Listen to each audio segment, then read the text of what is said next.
The following is a DW Ancient Egypt production.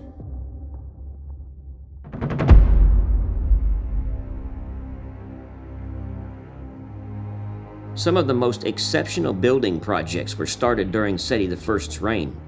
At Karnak, he began construction of the great Hypostyle Hall in the Temple of Amun. This was to be completed by his son. Hypostyle means supports a ceiling. One of the wonders of ancient architecture and planning, the hall covers an area of 335 by 174 feet. It has 134 gigantic columns, of which the inner 12, slightly higher than the outer rows at 75 feet high, had overstory lighting via stone grills through which light entered the hall. These columns are so massive that 100 men can stand on the top of one. Temples were usually off limits to the common people. You might be able to go to the temple during festival days, but you'd most likely only be able to enter the open courtyard at best. Here the priests would carry out the statue of the god where the people might be able to see it, depending on the amount of people attending. Large temples had an enclosure wall that protected the temple from trespassers.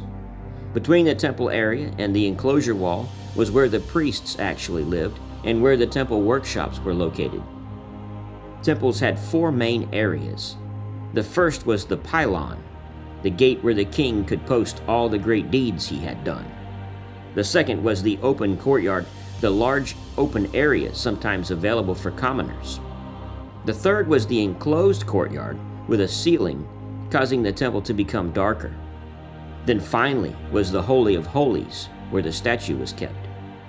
This statue was considered the actual god, not just a statue, but the deity itself. These statues were usually bronze, sometimes gold, which were kept in a little shrine with doors that opened and closed. Only the high priests were allowed into the Holy of Holies where the god lived.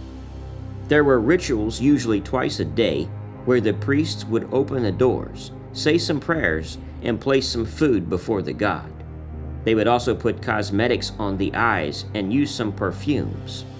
Priests only wore white linen, usually white linen robes, which were made from the fox plant. Cotton was not available in Egypt. The high priest could wear a leopard skin, like the sandal bearer on the Narmer pallet. The workshops between the temple and the enclosure wall was where the priests wove the linen. Do not think of these priests as holy people who had a higher calling.